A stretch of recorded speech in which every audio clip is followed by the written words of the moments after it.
Are you an aspiring webcomic artist? Great! Are you funny? Oh, what a shame. But on the bright side, there's still a chance for you to make it big in this industry. Just become a relatable comics creator. So, this rant is pretty outdated, but I wanted to talk to you about relatable comics. I hate them. You read one relatable comic, you've read them all. If I could sum them up, they're all cartoon representations of metaphors for life's problems. At the best, these comics are somewhat creative and somewhat humorous, not enough to warrant a chuckle, but humorous. Other times, and when I say other times, I mean most of the time, the punchline is underwhelming and lazy.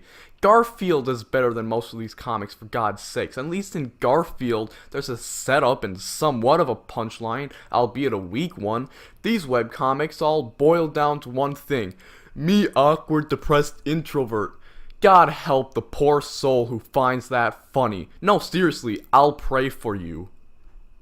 Seriously, are you a relatable comic artist just so uncreative that you can't come up with a punchline that isn't just, haha, my life sucks? Okay, so my opinion here is pretty clear. Relatable comics suck. And to highlight my point further, I've compiled a few of the worst offenders into a slideshow. Oh, I get it, because it's a metaphor for anxiety. Oh, I get it, because it's a metaphor for anxiety. Oh, I get it, because it's a metaphor for life's problems.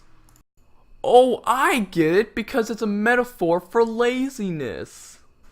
Oh, I get it, because it's a metaphor for life's problems. Oh, I get it, because it's a metaphor for life's problems. Oh, I get it, because it's a metaphor for life's problems. Oh, I get it, because it's a metaphor for anxiety. Oh, I get it, because it's a metaphor for life's problems. Oh, I get it, because it's a metaphor for introvertism. Oh, I get it, because it's a metaphor for introvertism. Admittedly, I've left a lot of the better relatable comics out, even though the better ones still aren't that good anyways, but you probably get the gist, right? You know, I thought I'd share to you my weird opinion on these comics. I honestly think that these comics help to make depression and anxiety trendy. Now, I can't really prove this, so it's really just me making conspiracy theories here, so take what I have to say with a grain of salt, but I genuinely believe people read these comics and think, yeah, that's so me.